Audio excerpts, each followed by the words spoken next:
Então, a criptomoeda é uma moeda digital? Ela é uma moeda digital. Então, antes da gente falar exatamente disso, é importante a gente entender o que é uma moeda, né? Que é muito fácil, a gente está nesse cotidiano, moeda, dinheiro, mas isso tem um conceito técnico, matemático e econômico por trás, que a moeda ela tem 3 princípios. Né? O primeiro princípio da moeda, ela serve uma reserva de valor.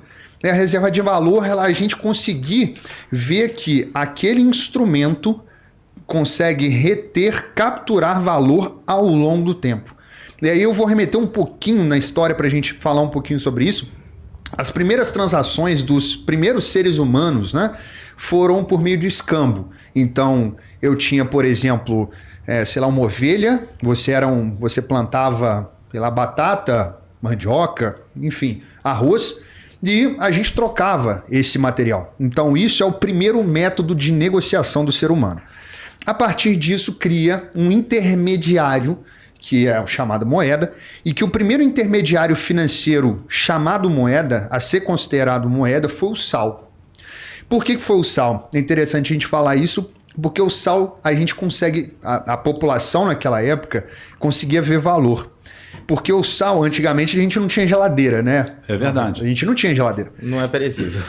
A nossa dieta básica ela é pautada em cima de carboidrato e proteína. A proteína ela vem do animal. E para a gente fazer com que aquela carne ficasse mais tempo de forma consumível, a gente utilizava o sal, salgava a carne para que a gente comesse ela ao longo do tempo.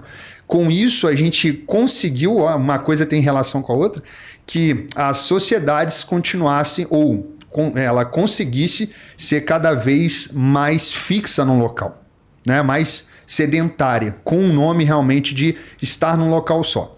E a moeda, então, o primeiro ponto que a gente tem da moeda, e através disso a gente teve a primeira moeda metálica, que é chamada, que é lá na região da Turquia, né? Na região dos Lídios, que foi a primeira moeda metálica feita de cobre. E essa moeda metálica é justamente por causa da percepção de valor.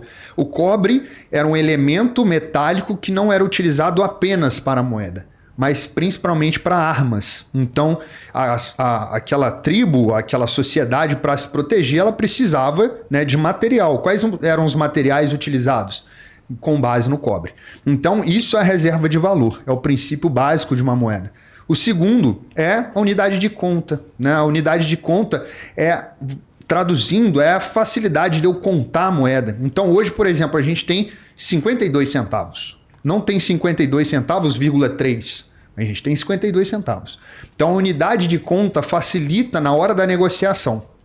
E outra questão da unidade de conta é em relação ao peso. Imagina, né, 2000 anos atrás, quando a gente fala de sal, fala de cobre, mas e a balança? Não tinha quilo, não tinha como que era pesado pois isso. É. Então, a moeda, quando a gente fala, ela tem tudo a ver com a evolução do ser humano, a evolução do comércio e chegar num estado que a gente está. Então, as criptomoedas, ela é a evolução de toda essa estrutura, que hoje o principal que a gente pode falar da criptomoeda é o Bitcoin, que ela surge, na verdade, não só de uma tecnologia. O Bitcoin não é uma tecnologia, são várias tecnologias.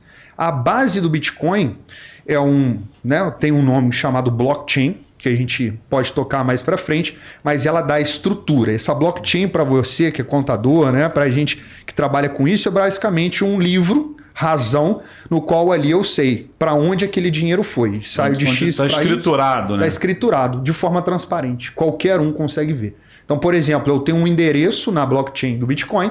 Se você, por exemplo, souber o meu endereço, você sabe exatamente o quanto eu tenho lá e para quem saiu e quem está me enviando, com base nos endereços criptografados. Então, essa é a funcionalidade básica hoje das criptomoedas. Qual é a solução, né? Na verdade, o que realmente ela tem de diferente?